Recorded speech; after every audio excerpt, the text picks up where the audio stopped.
Welcome to the Mostly PodOutatNight. Mostly, I am Salem, joined by my co-host Graveyard. Hello. This is episode 195. That's 195 of our weekly All Things Horror podcast. So this week we're starting our Pride series for the whole month of June. I guess we're a little early, but that's okay. Mm-hmm.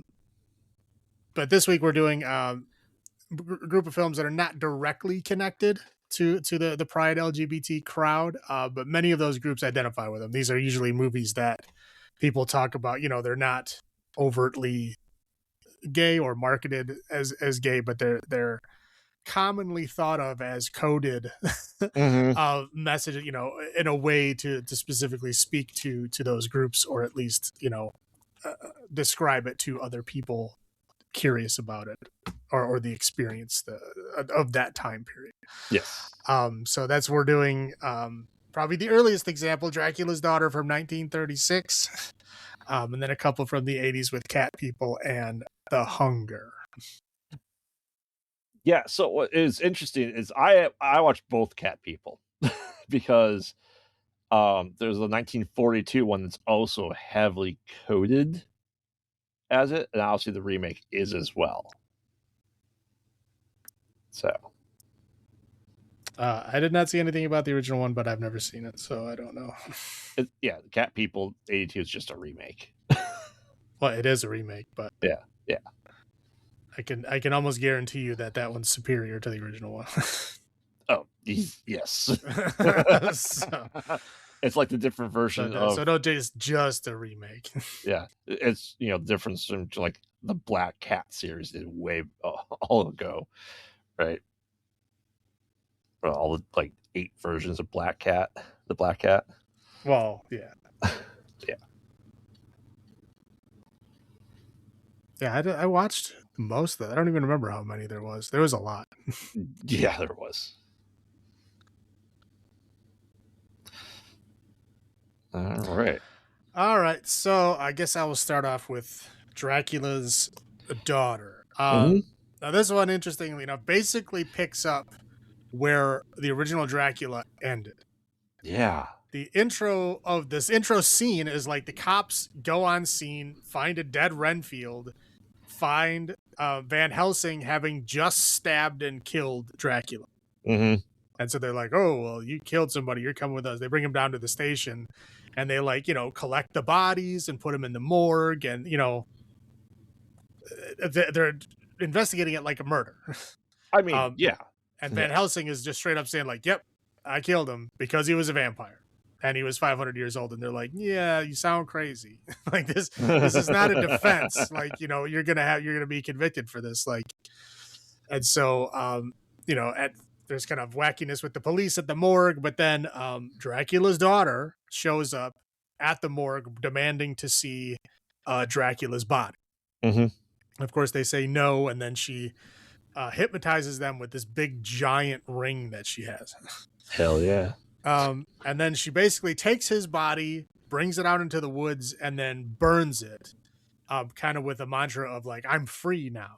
I can do whatever I want. I'm no longer controlled by Dracula. So she goes and immediately kills some dude. Yep. And then we're kind of introduced to another character who is a psychologist, and he's focused on like hypnotism and like beating obsessions. Mm-hmm. Like, you know, people are like obsessed about things. He's the one that tries to like stop them. Again, this is, you know, the age of like, they're calling alcoholism an obsession with alcohol. So he's like trying to like hypnotize people to get them to like stop drinking or whatever their vice is. Essentially, he says he puts them in the room with like the alcohol and goes, don't touch it. Yeah. No, build up your willpower just magically, just like that. Yep. So he has a wacky young like secretary who is I don't know, in love with him, I guess. I think so. Yeah. And she's very jealous. Anyway, so Dracula's daughter hears about this guy and she goes to him like, hey, can you like help me? You know, she doesn't say, you know, I'm a vampire, I want you to like stop my obsession with blood, but you know, she's like, can you help me? Like, you need to do something. And so he like, basically goes over the whole thing of like, oh, you just be in the room with the thing you want to, be Yeah. around, and then force yourself not to. Like, yeah, great plan. So Hmm. she tries to do that and kills a young girl. Yep. Very kind of seductively. This is where a lot of the code comes from here. Mm-hmm.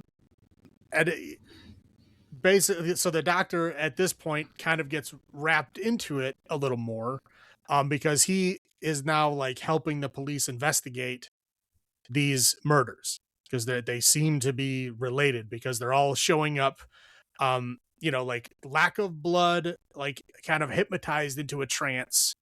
And then, he's trying to like and talk to them, trying to put them back under hypnosis to give information, because they're just like, blanked out, Yep. catatonic. So he gets one of them to come out of the trance and describe, the big ring that hypnotized her, and that, there's somebody was like attacking her, and then she dies immediately. Yep. So he's like, oh, okay, well, that's not good. But anyway, they get a lot of clues as to who the person is. And then, of course, very shortly after that, he figures out, oh, it's this lady that keeps trying to talk to me like, oh, I'm obsessed. I need you to help me with this obsession, but I won't tell you what it is. You just have to fix it.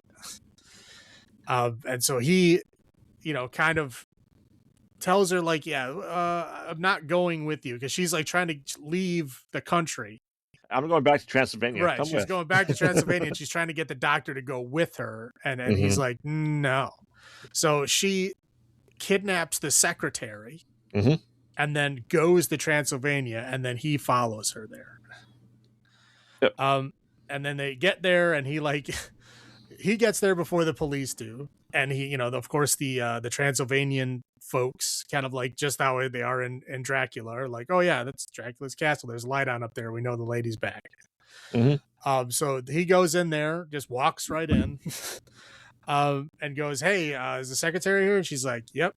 He's like, all right, I want to see her. And she's like, no. He's like, all right, well, what's it going to take? She's like, all right, well, you got to trade places with her. And he's like, okay. Just like, that's done. Okay, let's get her out of here. So he walks in there, and he goes to save her, and then I left him out of the whole rest of the story because he's kind of pointless. But he's like her like butler kind of attendant. Well, kind of, sort of, yeah. Yeah. But so he is now jealous that she is gonna be with the doctor guy, so he shoots her in the heart with an wooden arrow, and immediately just like kills her. Well, she like does a dramatic death out on the balcony, but she's dead. And so he goes to try to shoot the doctor with the bow and arrow. The cops come in, shoot him, and then they're rescued. Yep. Yay. Yeah, like he was mad. He's like, oh, you're supposed to give me everlasting life. Right. She's like, eh. Well, I mean, yeah. If you're being struggled on for decades, it's not going to happen. Yeah. But yeah, essentially the heavily identifiable part is she. What they're saying is coded is that she is Dracula's daughter is attracted to women as well as men, and that she is going after women and lusting after them, and she is trying to find a doctor to bring her back to normalcy. So again, this is 1936, so like saying like, okay, she's gay, but she wants to be normal, so she's trying to find a doctor that can make her normal and not have these thoughts against women. That's what the code is, that people identify with. Yeah.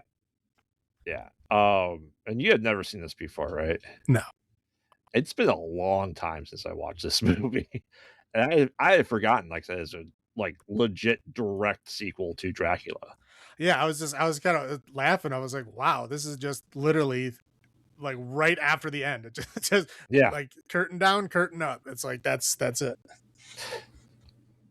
Yeah, it's. I guess I never saw the coding of it growing up watching this. And it's it's Hollywood. It's the the 30s. Couldn't really say that. Well, yeah, and there's no way you could come out and say it, and there's no way you could say that she was like in love with a woman. You just have to be she's a vampire. She's just drinking her blood. Yeah. And what I find really interesting, not necessarily as a highlight here, but just interesting. Like Dracula's dead, but like I'm pretty sure he comes back in the next one. Oh, I'm sure, but yeah, no, we see his dead body for like Yeah, a second, and that's it. yeah, yeah. It's an interesting take, for sure. You want to go first? Highlights? You want me to go first? Go first. It's fine. Okay. So yeah, again, like I said, it's like a true sequel to Dracula. Like it literally happens right at the end. Yeah. Which is interesting. I think the scene where she is like burning Count Dracula is interesting because she uses a cross and she like blesses the body, but she can't like look at the cross herself. So she's like still holding on to that religious part of herself, even though it's like literally would hurt her if she looked at the cross. I thought that was interesting, that it's still important to her even though she's dead. Yeah. Again, she uses the "I never drink wine" line, which is pretty fun. But then she which is really funny because then she's drinking like tea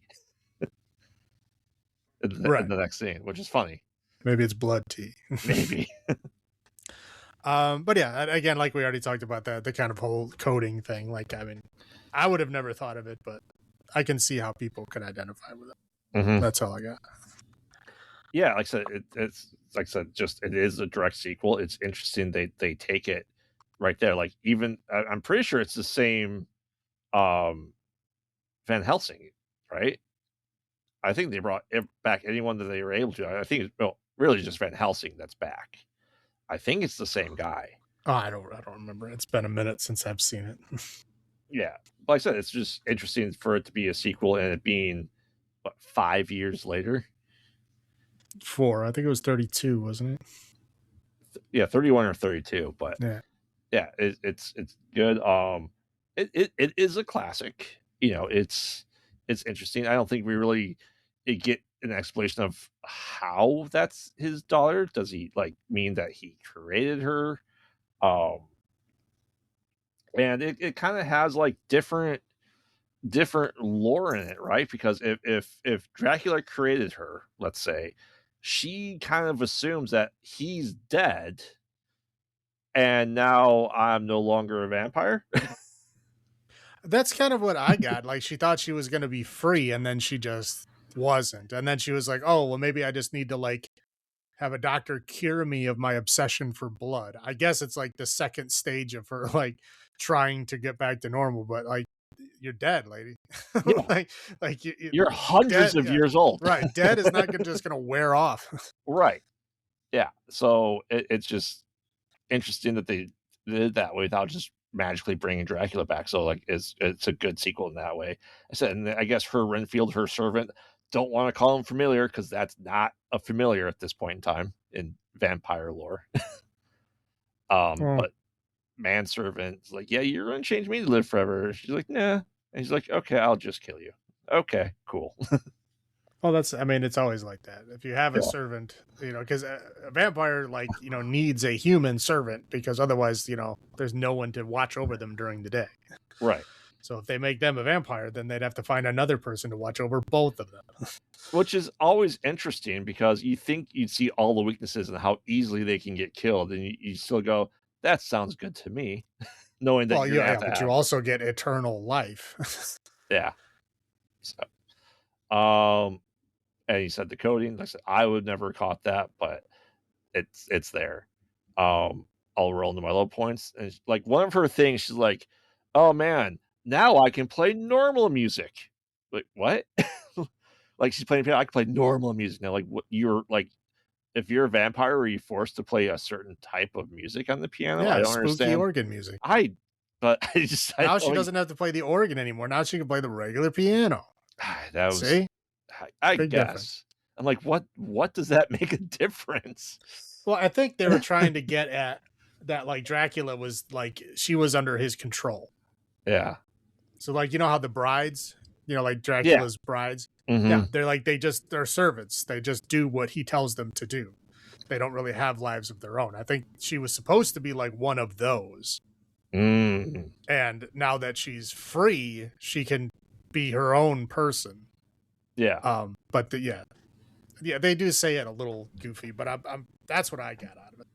Yeah, it's also like, I can be a woman of the modern age. I'm like, this is 1936. There's still not a lot you can do, Well, at least you can unfortunately. vote. Yeah.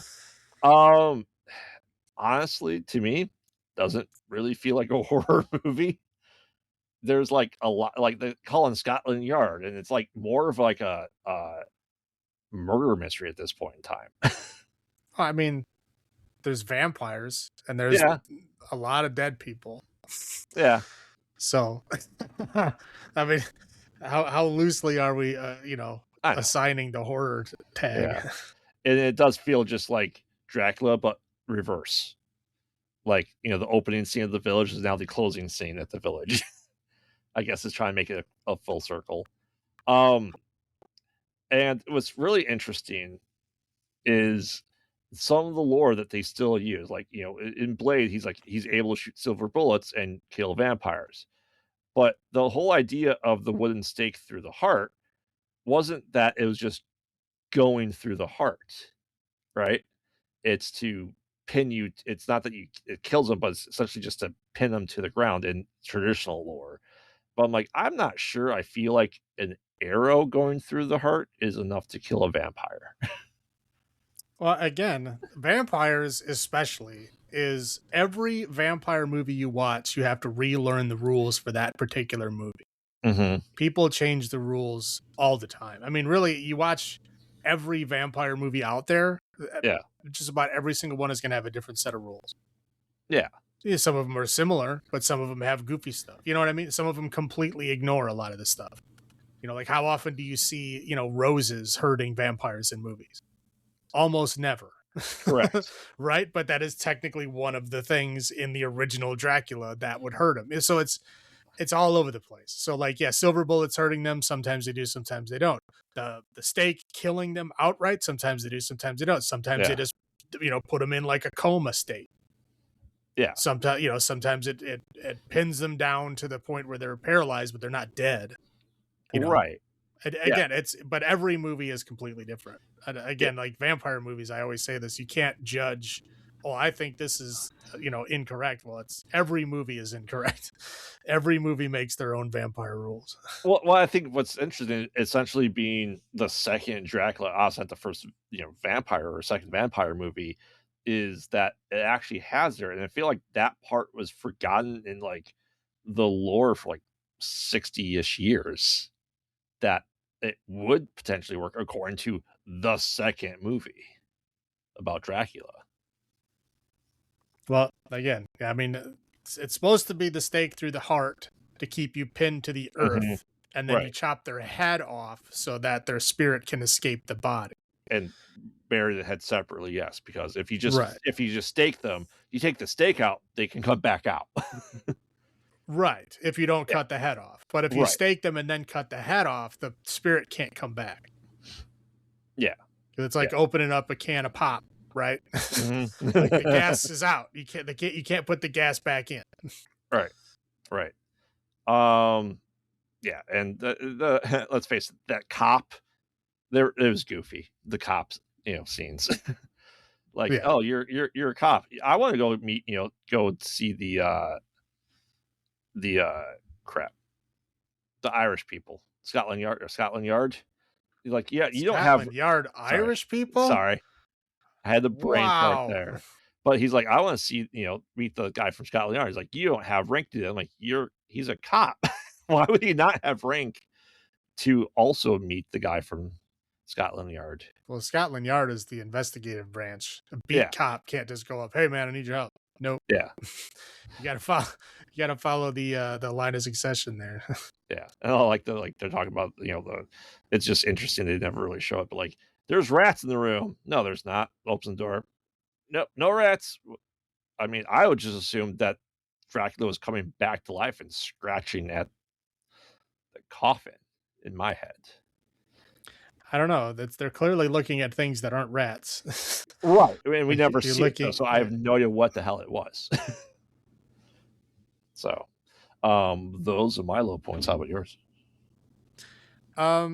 Operating theater, man. Operating theater is a thing that, like, I don't know. It's always just super spooky to me. Whenever I see an operating theater, I assume it's a horror movie or a nightmare.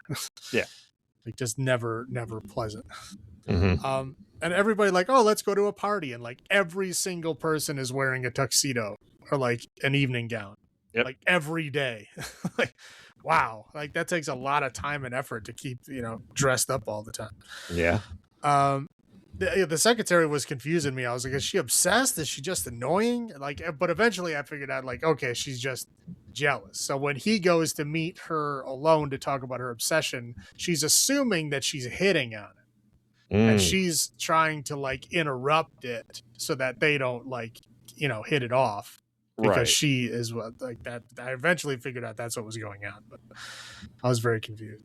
The whole hypnosis thing, I don't like it. I think it's pointless, but Mm-hmm. and I think there's the whole funny. They're like, oh, they're going to the airport. Oh, they're escaping, and they show like one single biplane. Yep. I'm like, pretty sure a biplane only holds like one or maybe two people. I don't think a group of people is getting away in a biplane unless they're like tying them to the wings. Well, they also have to have they established the the coffin has to be there with her home dirt, right? So that also have to be on that biplane. They're going back home. I mean, where is she sleeping before? Well, yeah, it's there, right? But like, if she's going back home, she doesn't need to bring the dirt with her Yeah, because she's got plenty of dirt there. fair, fair. All right, that's all I So, got. Yeah. all right. So, what are our autos for this episode?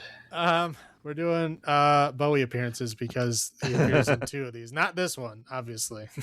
No, no. All right. You want me to go first then? Sure. Is this the best Dracula movie? No. Is it good for what it is as a sequel? I think a lot of people look at especially the early Draculas. We look at this one, and then people think of Dracula and Abbott and Costello. I know there's I believe one more between this and Abbott and Costello. I don't remember which one it is, but overall, it's an interesting movie. Like I said, it's a good sequel for taking place years later and picking it up.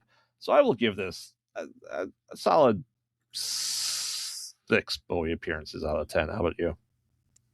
Yeah, I mean, it's interesting. It's fun. I wouldn't say it's great. I'll give it a 5. 5.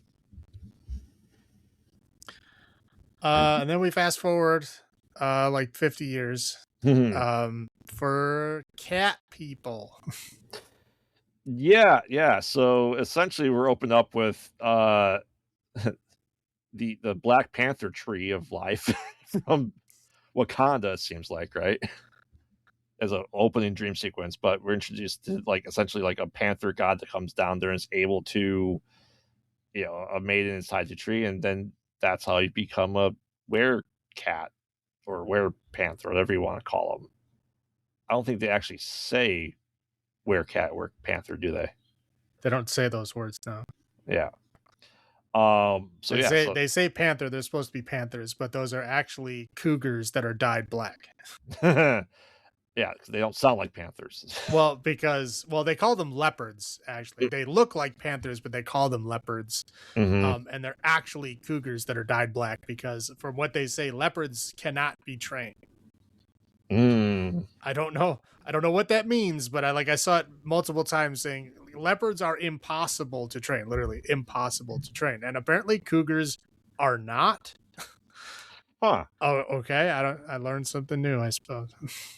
I guess, but yeah. So we're introduced to our main character, who goes to New Orleans, where there's only like one person in the entire town that has a New Orleans accent, which is amazing.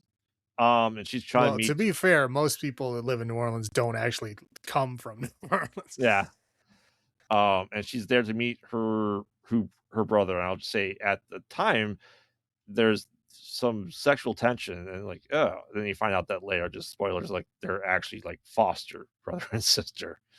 But no, they're are blood they brother and sister. I Yeah. thought they. Oh, so when I heard they were in the foster home, I just. No, she was in the foster system. and he Mm. couldn't find her, but eventually he did. But Ah. no, because there's a lot of stuff where he was talking about our parents, our parents. I should assume foster parents. No. So it's even worse than I thought. Okay, got Yeah, no, it is exactly what it. you think it is. But yeah, and her brother's played by Malcolm McDowell, who it's weird to see him between his young version and his old version. Like I Right, don't, yeah. A you know what I mean? medium Malcolm McDowell. Meet him McDowell, and he just like he's there, and just kind of just disappears for like a good chunk of the movie. Um, as you know, we're introduced to this panther. We go to the zoo. We meet, you know, she likes to draw the animals there. Um, and we also meet, you know, Lynn Lowry for a quick scene as she's a prostitute who's getting paid like $20, and then there's a panther there and just like mauls her and like what looks like a standalone hotel in the middle of a parking lot with like Yeah, maybe two yeah, I think rooms. it's like a no-tell motel, right? Yeah. Yeah, yeah, and so yeah, like we're introduced to is it John Hurd? Is that his name? Yeah. Yeah, the dad from uh Home Alone, and he's, you know, kind of like the lead curator of the zoo and panther expert, and like, yeah, there's this big cat in this room. How do we get it out? Hey guys, let's go up there, and like kind of mauls his arm, and they kind of like sedate it. And let's say, just essentially, long story short, it's Malcolm McDowell. That's where he disappears to, and just gets captured into the zoo. And this becomes this huge like ring of the, you know, detectives trying to figure out like how this got here, how this is all kind of happening. Meanwhile, like I guess I don't really know how much time goes by for essentially the main woman to fall in love with like John Hurst. Like, hey, yeah, I bought this like house on the bayou, and you have to take a boat there, so come live with me. Well, not yet. Well, Because she goes to the zoo, and is yeah. like feels a weird connection to the panther, and she's like drawing a picture of it, and he Hmm. finds her and chases her off. So they kind of build like a friendship. But and then she gets a job at the zoo. So she's like working there for like 2 days when one of the handlers of the panther gets killed by the panther. Ed Begley Jr. gets Yeah. killed by the cat. Well, And I then mean, he shoves his entire arm into the cage, so yeah. right. And then he gets away, and then they basically figure out through Hmm. forensics that her brother, Malcolm McDowell, has they don't connect him as being the leopard, but they say he has a pet leopard, and he is letting that pet leopard kill people. They find like what they think is killing, like a couple, like a dozen bodies or half dozen bodies there, Right. and he's That they're all like, connected. They're all like yeah, been attacked and eaten by leopards. Like their genitals have been like yep, torn out and eaten by a leopard. And they're connecting it to, oh, Paul, her brother, owns a leopard and has done this. And so when he gets out, he is on the run.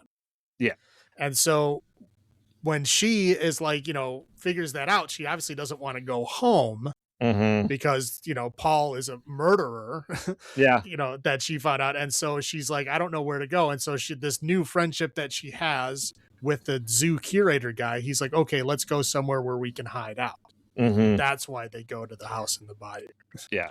And they're starting to have a fling. She is a virgin. And there's some dialogue with her and her brother, like, yeah, you should make love with me. And she's like, no,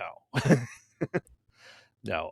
Eventually he meets the brother meets a woman there, and turns out like, you know, he seemingly transformed and killed her. And you know, because when the panther's gone from the cage, it's like melted flesh, right? Which is I'd say a typical thing of like a skinwalker or someone that does change. Like in old lore of like That's not werewolves, skinwalker. I don't like it. I don't like the term skinwalker. It's just a but weird creature. yes, that they rip out of the skin that they're currently wearing. Doesn't matter which version it is, right? And there's always some residue of it. So yeah, he ends up killing the woman just because he couldn't do it. But yeah, eventually, you know, she starts doing the stuff. They meet back up. He's like, yeah, so we are werecats, whatever. we can only mate with our own kind, because if we mate with or have sex with someone that's not of our kind, we transform into this, and that's like the way they transform. And the Right. only way to transform back into human is to kill someone as the cat, Right. which is an interesting take, right? It's not that's the only way to change back and forth is sex and murder, right? Yes. So she doesn't want, she's kind of falling for the curator. She's like, no, I can't do that. Eventually, she does kind of give into it. They have sex, and she does change.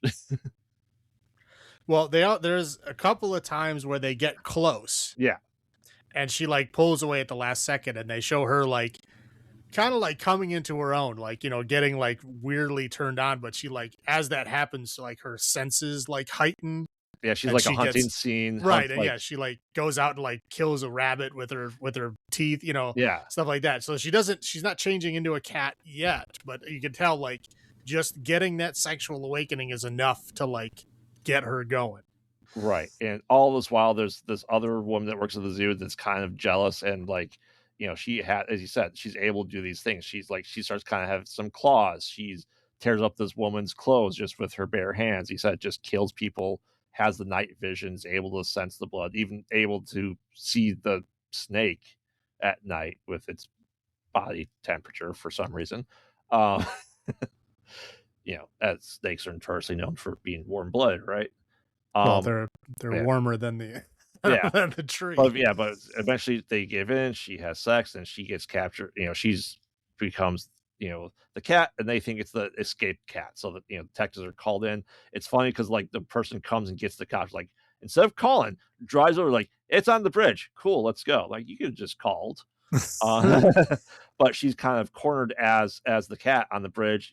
John Hurt shows up, just jumps in the river, and she's like, "Oh, I know where she's going. She's going back to my house in the bayou." And she does. She says she kills his house caretaker, Yeah. and she's like, "Oh, Well, you see his body hanging yeah, from the tree. that's true." Yeah, and sorry, earlier she's able to like jump in the tree and have cat like reflexes, all that stuff. But she's like, "Yeah, we should just bone again so I can be with my own kind." So he ties her up with Well, she asks him to kill her first, yeah, and and she he doesn't, won't do no, that. but ties her up, which begs the question, like, how does she transform being tied up in that position when it's just kind of like, you know, cats aren't exactly known for being able to stretch like that. They bone, she transforms.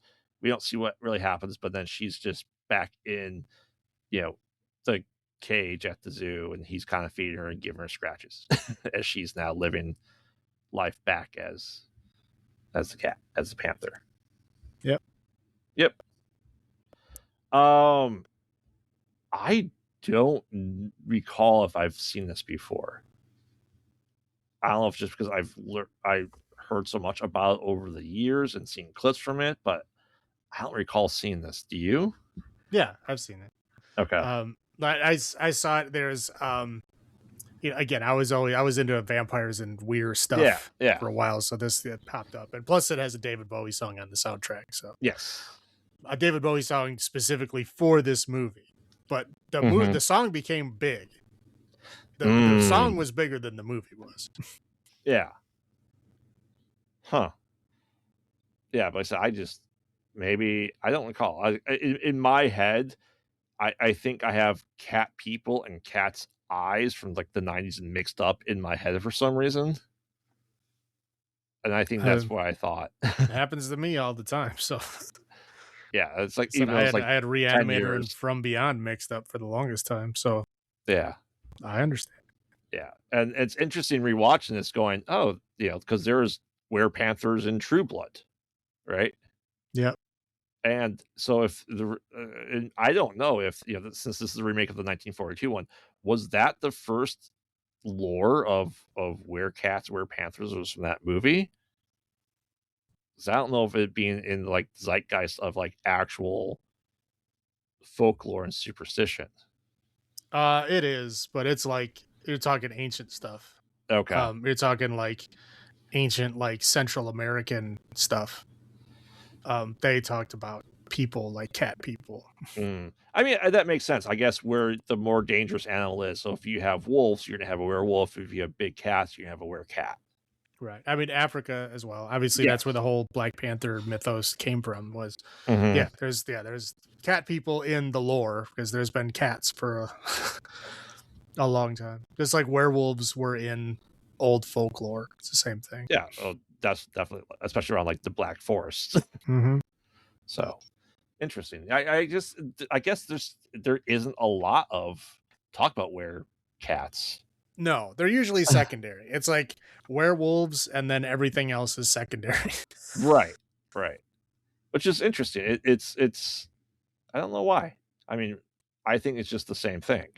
Just Well, wolves, as far as humans go, as far as like ancient to modern humans, the predator that we probably had the most in contact with, as far as like our culture, would be wolves Mhm. because they're always killing livestock because they don't really kill people. I Right. mean, often I should say, but we have the most contact with them. So like a werewolf, would be scary to us because that's the predator that we see all the time. We don't have a whole lot of cats. I mean, we got some. There's like mountain lions and stuff, Yeah. Yeah. bobcats, but they're not like the predator that we're connected to the most. I would say that's wolves. And Yeah. in some of the other cultures, you know what I mean? Like Central America, Africa, they have a lot more cats. Yeah, They they don't have do. wolves down there, so that's why theirs is cats. Hmm. But it's a shame it's not in pop culture more. I mean, yeah, I mean it is, but yeah, like you said, it's a small minority compared to the werewolf stuff. Yeah, and I don't know if I've ever seen a romanticized version of a werecat versus a werewolf. Like, you know what I mean? Like werewolves seem to still be like sexy in like underworld, right? Not talking about like Twilight, but it's still romanticized about for some reason. Yeah, I mean they're interesting because sometimes they're just like mindless villains, and Hmm. sometimes they have like culture and connection. It's very interesting. It goes Yeah, all over. yeah. But I'll go first with my highlights. Mm-hmm. Of course, he said the Bowie theme. Didn't realize he did the theme song for it. Yeah, no, it's literally the song is called "Cat People." Yeah. The cast pretty stacked in this. You know, like I said, John Hurd, Malcolm McDowell, but Ed Annette, Begley Jr. Annette or whatever O'Toole. She was pretty big for a while there, so Mm-hmm. pretty good cast. I learned that alligators hate the sound of lovemaking. They do. I didn't know that. Didn't know that. As I said before, I like the fact that they leave the skin and some part of it while transforming. It's like it's a regrowth, or essentially you're inside and have to burst out of the skin. And one of the scenes where Malcolm McDowell comes back, he like Hmm. picks off one of the chunks and Yeah, eats it. It's very gross. but he has a hard time eating because he has to wash it down still. Well, yeah, but I think he was in the thing. He was just supposed to like do it, but it was probably gross. Yep.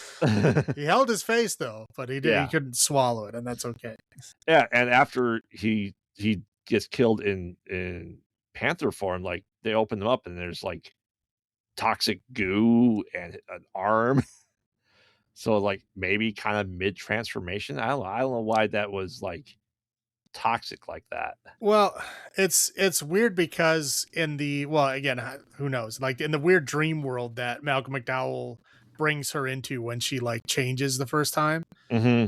And he like explains to her like how they have to mate together and like blah, blah and how their people came to be.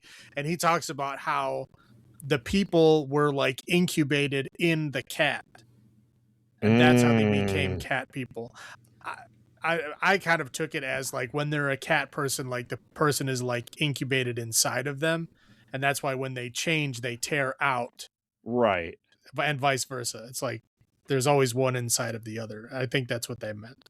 Okay. I mean, like I said, it's I like that part of it when they actually show that's the shedding of the skin and stuff like that because like we talked about like um was it Wayward Pines or with the werewolves?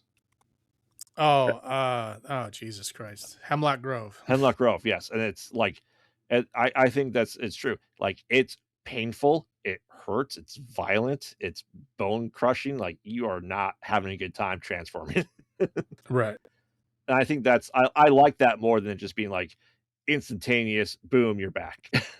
And that's why I like this too. Like, is there, realistically, there's one transformation, really hers more than anything else, but it still looked painful and it was short, but it was still pretty well done, I think. Yeah. Well, there's the one gnarly one with Malcolm McDowell's like hand where it Yeah, turned into like the paw and then like the claws like came out of his skin like yeah. that. Yeah, that was pretty fun. Like I said, this is the '80s. There's no CGI. They're doing this all practical, and I think practical transformations are still probably the best looking of anywhere, whatever. Is it on par with Werewolf in London? It's not. It's much shorter, but I still think it's pretty good. Yeah, it's Um, good. Yeah, it's not as drawn out, not quite as visceral, but yeah. but yeah, like I said, it looks painful still. So like I said, I like that part of the lore. So that's what I have. How about you? Yeah, no, the cast is good. I said you already named everybody. I thought was good. I like that they were like, there's real big cats. Like, obviously, Mhm. this is '82. There is no effects. These were big cats. Again, funny that their cougars dyed black because leopards can't be trained. That's interesting, but Mhm. they were real cats. That's for sure. Yeah. Um, and again, like the whole weird, like taboo, like there's multiple layers of it here. Like, again, Mhm. they're kind of, and I learned that there was like multiple versions of this script because it kept getting turned down I because wonder why. most of the scripts were solely about her Mm, not knowing that she was a cat person, and then whenever she has sex she kills the person, and they were like concerned that it's like, no, this is like punishing women for being sexual.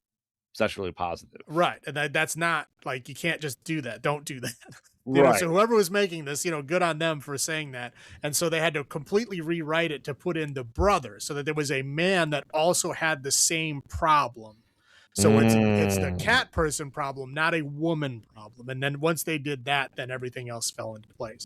But it's interesting, it's obviously sexual awakening, like, this is who you are. And it's, again, the kind of queer coded part of this is that obviously having sex when you're a cat person because you have to murder them afterwards is not good. And so they're kind of coding that to be like, homosexuality is like, you hide it. You have to be, secretive mhm. about it and, pretend like it didn't happen kind of thing.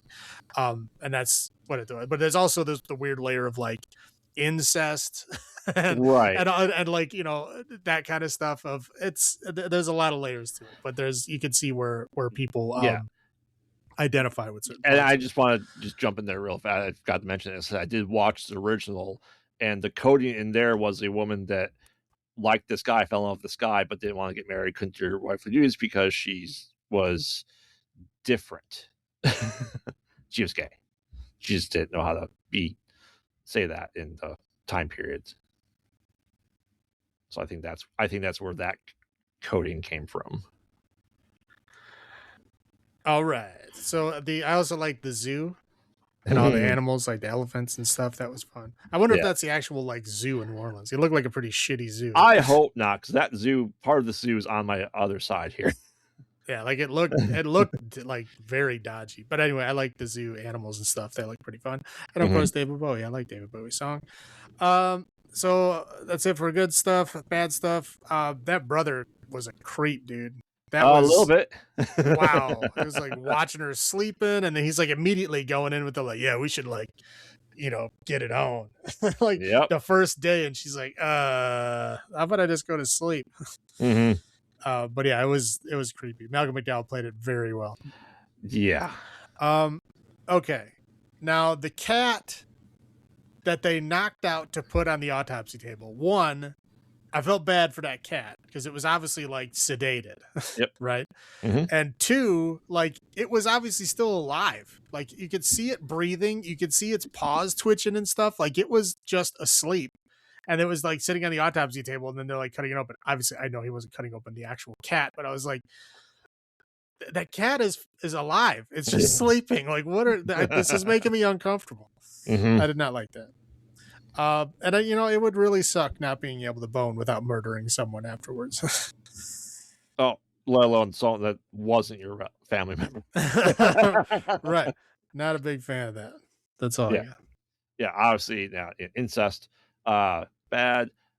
Those small ass cages for those animals though, and then just like the wide open bars, so someone could literally stick their hand in and get it ripped off. Like, there's nothing stopping you from doing that at that zoo if that's the way the zoo is. Like, that seems like bad.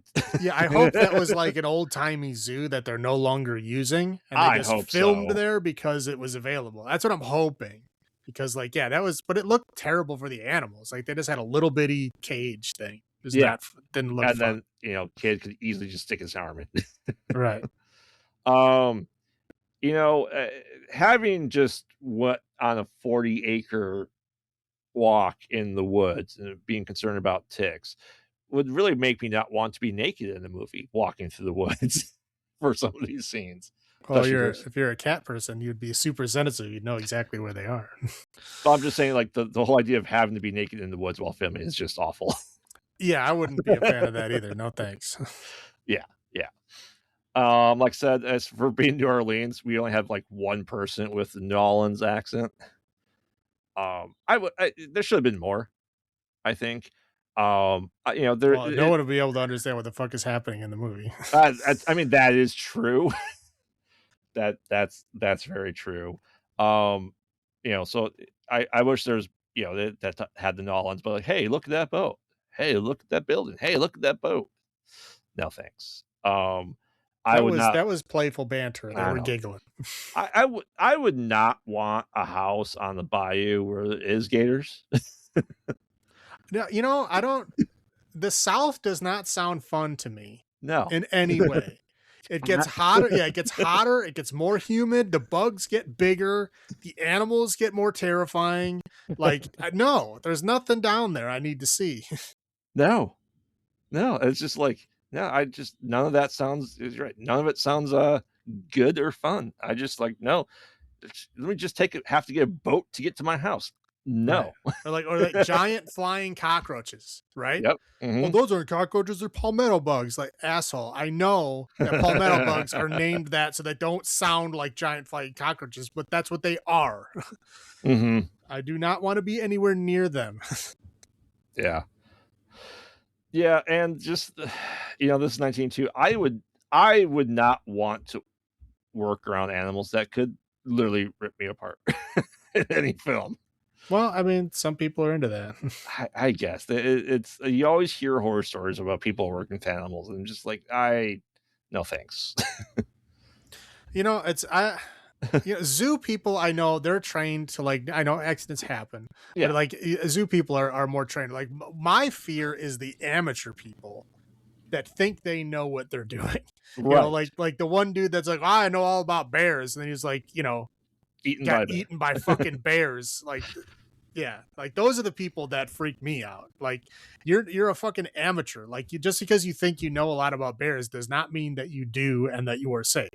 Correct. Like actual David Attenborough that goes out and because they know to stay a distance away, protect yourself, like you're there to observe, not to get involved. And like those kind of people are okay. It makes me a little nervous seeing that, but like they're professionals. Correct. But, these amateur people that just go in, oh, we'll just raw dog this whole thing and then get eaten by a fucking bear. Like, no thanks. Yeah. I just so much. Just think about that. I'm like, no, thanks. Like, so I know someone that worked like, we're gonna have a live wolf on set. Good for you. He's trained by who? Joe Bob's Pet Services. Yeah, in an indie thing, no. Yeah, and this was no. an indie thing. Yeah, no. Like if this is a professional Hollywood movie, I'm sure those guys, their reputation is a lot. Like I'm sure that they know what they're doing. But like some indie dude that just has a wolf chained up in his backyard, like no, I would not trust that. Nope. I'm like, nope. So, all right, those are my low points. All right, it's Cat People, 1982. I guess I can go first. I do like this movie. I don't think it's a fantastic movie. It's like I think I've watched it only a couple times. And it's usually because I remember the David Bowie song. And I go, I haven't seen that movie in a while. I wonder how it's. But I mean, I have watched it a couple times, so at least I've watched it a couple times. So I'll give it a base 7. 7. Yeah, I mean, it's. I don't think this movie is mentioned a whole lot in the zeitgeist of the horror world. Not that I really see or recall. It's more so like the transformation scene. That's generally about it. And it's a solid remake. Like, we talk about how remakes generally aren't good, but this is a solid remake. So Well, it's it doesn't count if you're remaking like a 40s movie, like it doesn't really count because right. as long as you don't totally blow it, it's going to be better. Well, I think that's the thing. I think 80s was the good decade for remakes of older horror movies, and then we tried to do the same thing to the 80s movies, and we just destroyed it. But I will agree with you. I will also give this a solid 7 here. It's an interesting thing that with a piece of the were transformation world that just doesn't. I don't think it should be more explored. I think, for sure. Yeah. All right. Yeah. So now we move on 1 year later to The Hunger. Now this movie has one of my favorite movie intros of all time. It is amazing. It starts off, they're in a goth club. Bauhaus is there and performing. Like, Peter Murphy is there, did a performance for this film specifically. And it's the characters in the film are basically, there's we'll just kind of spell it out here. Ancient lady vampire, right? Yep. From who knows how old. She talks about ancient Egypt, so she's at least thousands of years old. Yep. And then we have David Bowie, who is her current vampire lover partner. Yeah. They pick up a couple people from the goth club, and they're going back to an after party and partying and getting it on, and they're literally having sex and then killing and drinking the blood of the people they brought home with them, all while Bauhaus is playing. And they cut back and forth between the scene, the murder scenes and the club scene. It is awesome. So anyway, so the story goes like this, is that the ancient lady vampire and David Bowie are partners. They've been living together for a couple of centuries, because I think she met him in the 1700s. So a couple of centuries. And essentially she is the I guess what you call the master vampire, and she can create sub vampires, but after a period of time, after a couple hundred years, they don't die, but they start aging super rapidly, and they get to this decrepit, basically corpse level, and then they can no longer function. And then she puts them in a box and puts them in the attic. Yeah. As she tells them, I can get, they think you get eternal life, but not eternal youth. Right. So yeah, you're doing great for 200 years, and then all of a sudden you get super old, you get stuffed in a box, and you get put in a base in the attic. So there's people that have been in a fucking box for centuries. Yeah. Because I don't know if she refuses to kill them or can't kill them. I don't know. It's not clear. She loves them all. Yeah, it's not clear, but it's fucked up. That's I'm cutting the we don't find that out until the further in the film, but I'm just getting that out there. So we kind of revolve around David Bowie is aging, and he's trying to figure out if there's a way to stop it. Yeah. So Susan Sarandon's character is a doctor that specifically studies aging and its effects on humans and animals. And so he goes to her to try to figure out a cure, and he starts rapidly aging to the point where 30 years while waiting for her. Right. Yeah. So he looked like he was 40 when he sat down, and 2 hours later when he left, he was 20 years older. Yeah. And so he goes back to her, what can I do? What can I do? And she's like, there's nothing you can do. It's this has happened. He's like, you told me it was going to be forever. And she's like, it is. It's just not a good forever. She's like, I don't know why I can keep going, but you can't. I don't know. So that's basically the first half of the film, is David Bowie trying to figure out a way out of it, gets locked in a box and stuffed in the attic. Yep. Now the ancient vampire lady met Susan Sarandon during the whole thing, she came looking for, David Bowie to like, study him because she says, "Oh, you aged like 20 years in 2 hours. Like, this is great for my research when I need to talk to you." And so they basically start hanging out and they kind of seduce each other Mm-hmm. and they start having like a full on relationship. Now, I guess in their relations, she made Susan Sarandon a vampire. Yep.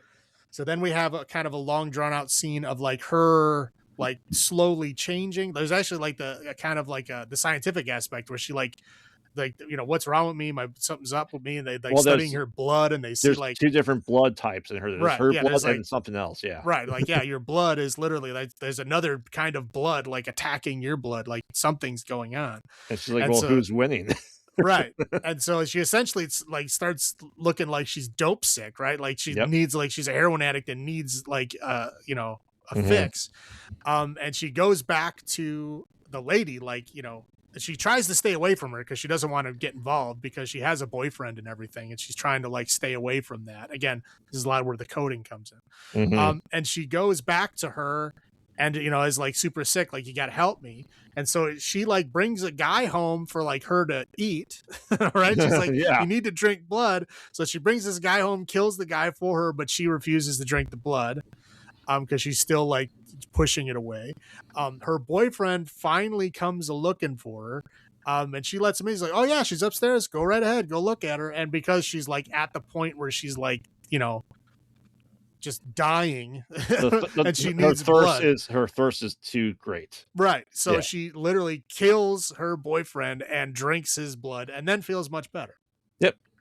And then she goes, and talks to the lady, and the lady starts giving her the rules. Like, "Oh yeah, we'll be together forever. Like you're going to stay young forever. Like, we eat once every 7 days, blah, blah, blah." And she's like, "Oh, yeah, that sounds great." And then she like stabs Susan Sarandon, like goes in like, "Oh yeah, this is going to be great. We're going to be lovers." And then she stabs herself in the neck. And then forces the blood into the queen's mouth. Right. Yeah. She like forces her own blood into her mouth and anyway, back and forth, whatever. So she's like, "Oh shit. Well, I got another one died. This one only lasted a day. But I got to bring her upstairs and stuff her in a box, right? Because that's where all her lovers go, even though she appears to be dead." Mm-hmm. But she goes upstairs to do that. And then basically now this is the point, like, who knows what really happens? Like, is this like the way that she dies? Who knows? But, essentially all of the people that are locked in the boxes have somehow gotten out. Yep. And they're like trying to hold her down. They're like, they look like skeletons and corpses and shit. And they look like Grandpa from Texas Chainsaw Massacre. Right. Yeah. They're like trying to hold her down and trying to grab her. And like, she's slowly, aging as well. And then they like throw her down the stairs, cause it's like an old timey, New York building. So there's like the staircase, and they threw her down the middle of the staircase and she falls and lands and then like rapidly ages.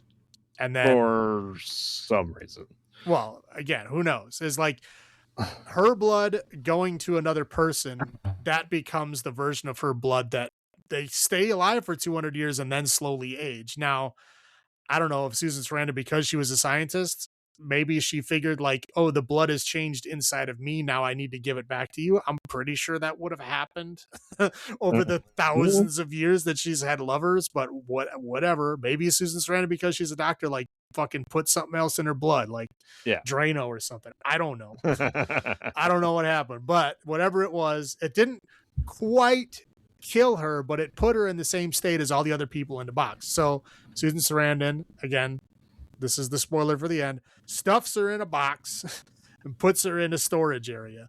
All the other people seem to just like crumble into dust and die.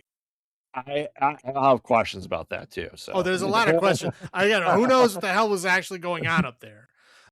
But that's appears to be what happened. And then at the very end, Susan Sarandon is back, full of life, healthy. I'm guessing she ended up becoming the vampire, and she like sold off all the old vampire stuff to fund her research. And she's like continuing with research, but now she has a young lady lover that she's living with in like, kind of high society. Yeah. France. Yeah. And then we again see the other ancient vampire lady now stuck in a box in a storage facility somewhere. Fiend. Yes, like I said, I had never seen this. And we talk about this every time with vampires. We already talked about this, like the lore that goes with it. And like I said, I'll have many questions about the lore, but Well, see, that's the thing. I tell you this every time. I know. Every vampire movie, you cannot go into it thinking you know the rules. Well, Every single one. There's no like, oh, this is my favorite vampire movie, so I'm going to apply all those rules. You literally can't do that because they're all different. I have questions of the lore within itself. I don't know, just to help try to explain what the ending really means, I guess. I mean, who knows? Is it that she finally is dying, so her hold on those people has severed, so they're finally able to crumble away and die because she herself becomes that version? Why she became a kind of drained version of herself, we don't know. No. Why would it not affect Susan Sarandon if it affect everyone else that was changed afterwards? Well, what I think happened is that somehow Susan Sarandon absorbed her original power. How that happened, I don't know. So you're saying she did a full-on transfusion? Well, yeah. Or like she, like as vampires do, they can consume the spirit and become that vampire. So she ate the soul or the energy of the original vampire lady, and then now she becomes the vampire lady, and she's doing to her what she did to all those other people by locking them in a box so that she knows what it's like. I guess there's, like I said, there's so many questions. Well, again, everything is explained up until the end. Up until she brings her up in the attic, everything is totally fine. It's just when she gets in that attic, you're like, I don't know what the fuck is going on, and that's okay. It's an artistic ending, open to interpretation. So I'm just saying, whatever happened up there. But before that point, okay, everything is laid out. You know exactly what happened. But it's like after that point, I don't know what happened in the attic. We'll talk about it. Yeah. Do you want to go first in the highlights, or you want me to go first? I'll go first. It's fine. Okay. Again, that opening, dude. I love it. It's one of those. There's several openings that I watch for movies. Just every once in a while, if I only got a little bit of time and I just want to watch something that I know is fun, I'll watch the beginning of this one. It's like literally that the whole club scene and the whole like murder of those two people is just fantastic. It's a fantastic scene. I do that also with Neon Demon. Neon Demon as a whole, the movie's not all that great, but that intro is amazing. It's like from the beginning of the credits to the end of that like first club scene. Yeah. Awesome. And the rest of the movie after that, it's all over the place. But like that beginning is fantastic. There's several movies that I do that with. Anyway, getting off topic. So that opening is awesome. And again, I love Bauhaus. Fantastic. The cast was great. I mean, we got David Bowie actually in person this time. Yeah, we did. He's really only in like half the movie, but he does a pretty good job. Susan Sarandon, obviously, I think she's award winning now. Yep.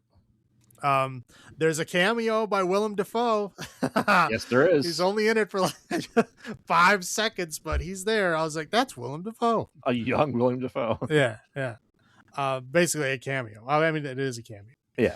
But the music overall is pretty cool, I thought. Now this is, again, like I said, every vampire has different rules.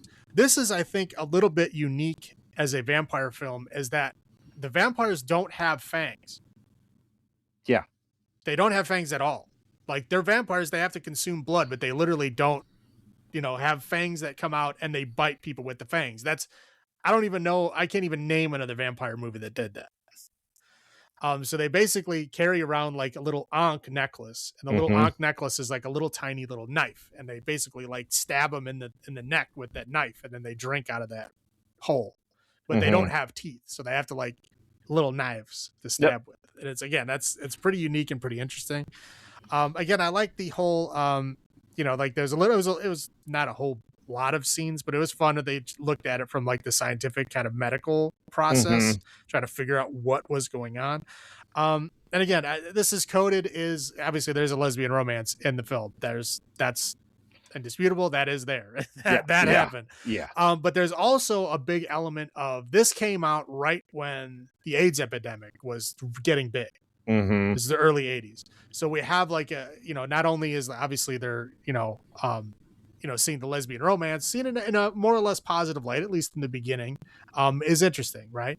But you also have the dawning of the AIDS epidemic and people, getting sick and dying from sex, which is kind of what happens in this, right? Yeah. She has great sex one time and then gets this blood disease that Mm-hmm. fucks her up. So it's like a kind of an allegory for that as well. I don't know if it was made in that way, but it comes off that way, and that's how people identify with. So there's a lot of stuff that Yeah. people identify with here, but that's all. That's all I got for high. Oh yeah. Cast, as you said, great music, great. I was iffy. I'm like, if I wasn't shoved into the box, would I be okay with eternal life, but not eternal youth? As if I wasn't shoved in the box, maybe.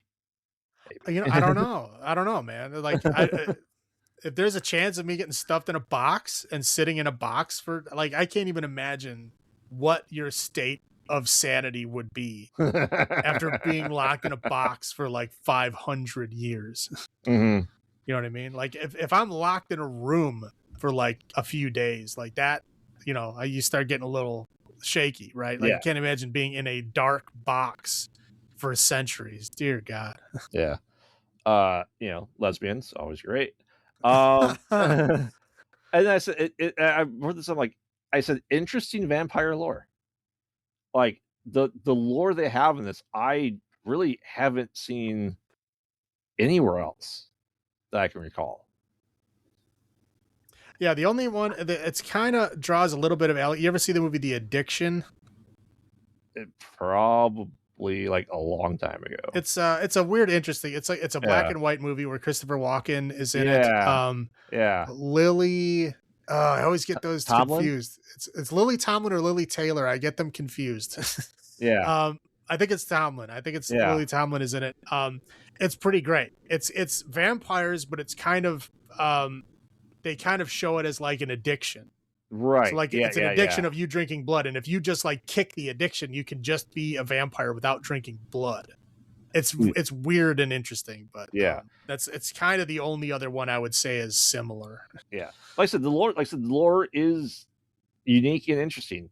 And I like as you said, the necklaces, the onyx, because what typically you see is either vampires bite. You do see them sometimes stab. They just have the sprout, the waste of blood we talked about in lots of vampire movies. Like, we need to feed. Let's stab and have the blood square everywhere. And then you just like get a cup full of blood from the entire person. Wasteful. But yeah, the no teeth, like I said, the scientific part of it, it's like she has the disease inside of her. It's interesting that they're looking at the aging of like the monkey as it's aging, like what its entire lifetime is like. It's equivalent of 59. It's equivalent of 130. Like, holy shit. Well, yeah, if you have like super aging, like your body is going to take a second to realize it's 150 before it dies. Yeah. Yeah. Like I said, that's pretty good. I'll roll into my low points. I feel like parts of this plot was integrated into the first Blade movie. Yeah, probably. Like Genesis gets bit vampire studying the blood. I'm like, I feel like they got it from this movie. Well, I mean, it's at some point somebody else was going to make a vampire movie looking at the blood in a scientific way. That's just a matter of time. But if it took them 20 years, because Blade was 99? Yeah. Yeah, or 98. Yeah, but it was like it took them that long. But I said, I just like, as I was watching, like, I think Blade got a lot of beats from this, which is interesting. It's like that, but it's kind of the low point though. Do you with the lore? Do you consider them just to be always just out of the main daytime, like it's always in dusk or dawn, like never actually see them in sunlight?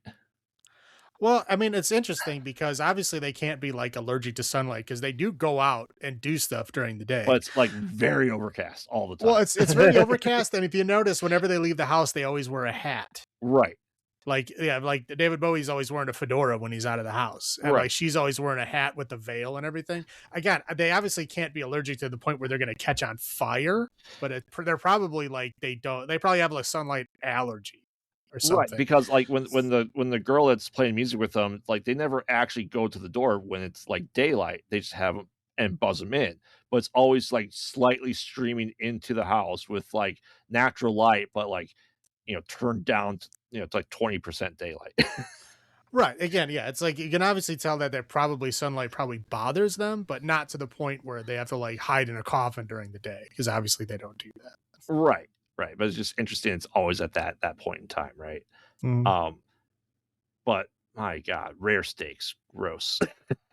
Yeah, man. Well, at that point in time, she was like, craving blood. So, like, if you're craving blood and you don't quite know what you're craving, I guess a rare steak would, I guess, be close to that. But But yeah, I just agree with you. It's watching nasty. it and cutting, like, ugh.